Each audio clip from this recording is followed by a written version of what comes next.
ইরানের জন্য কোনো যুদ্ধবিরতির সময়সীমা বেঁধে দেওয়া হয়নি বলে জানিয়েছে হোয়াইট হাউস। শান্তি চুক্তির জন্য যুক্তরাষ্ট্রের শর্তের বিষয়ে ইরানের কাছে একটি সম্মিলিত প্রতিক্রিয়া পাওয়ার অপেক্ষায় যুক্তরাষ্ট্র। তবে আলোচনার পথে 3 বাধার কথা জানিয়েছেন ইরানের প্রেসিডেন্ট মাসুদ পেজেশকিয়ান। এদিকে ইরানের সঙ্গে এখনও আলোচনা সম্ভব বলে মনে করছেন মার্কিন প্রেসিডেন্ট ডোনাল্ড ট্রাম্প। অন্যদিকে ইরানের বিরুদ্ধে নৌ অবরোধের অংশ হিসেবে 31টি জাহাজ ফেরত পাঠিয়েছে যুক্তরাষ্ট্র। একই সঙ্গে ইরানের তেল রফতানির ওপর আরোপিত নিষেধাজ্ঞা শিথিলের মেয়াদ আরও 30 দিনের জন্য বাড়িয়েছে ওয়াশিংটন। বিস্তারিত জানাচ্ছেন আশিকুর রহমান। মধ্যপ্রাচ্যের চলমান উত্তেজনাপূর্ণ পরিস্থিতিতে কিছুটা নরম অবস্থান নিতে শুরু করেছে যুক্তরাষ্ট্র। মার্কিন প্রেসিডেন্ট ডোনাল্ড ট্রাম্প ইরানের জন্য কোনো নির্দিষ্ট যুদ্ধবিরতির সময়সীমা নির্ধারণ করেননি বলে জানিয়েছে হোয়াইট হাউস। মুখপাত্র ক্যারোলিন লিভিট বলেন, কিছু গণমাধ্যমে 3 থেকে 5 দিনের সময়সীমার যে খবর এসেছে তা সঠিক নয়। প্রেসিডেন্ট কোনো ধরনের সময়সীমা দেননি, বরং যুদ্ধবিরতির মেয়াদ শেষ পর্যন্ত কখন শেষ হবে সেটি ট্রাম্পই নির্ধারণ করবেন।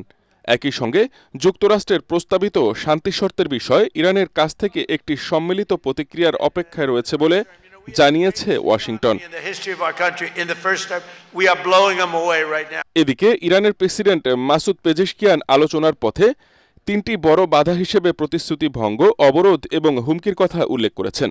তিনি জানান, এসব চ্যালেঞ্জ সত্ত্বেও ইরান সংলাপ ও সমঝোতার পথেই রয়েছে।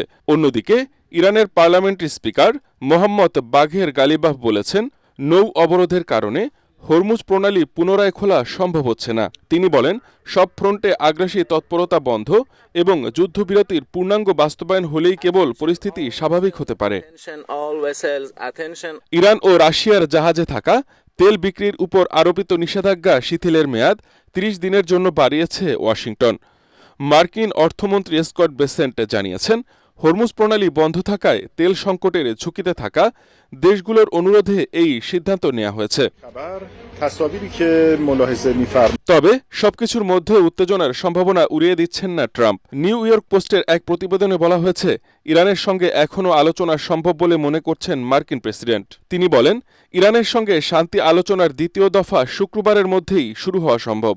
অন্যদিকে যুক্তরাষ্ট্র ও ইরানের মধ্যে একটি টেকসই সমঝোতায় পৌঁছাতে কূটনৈতিক তৎপরতা জোরদার করছে পাকিস্তান। দেশটির প্রধানমন্ত্রী শাহবাজ শরীফ এবং সেনাপ্রধান আসিম মুনির যুক্তরাষ্ট্রের সঙ্গে সম্পর্ক কাজে লাগিয়ে একটি দীর্ঘমেয়াদী সমাধান খুঁজতে চেষ্টা করছেন। আশিকুর রহমান, এটিএন বাংলা।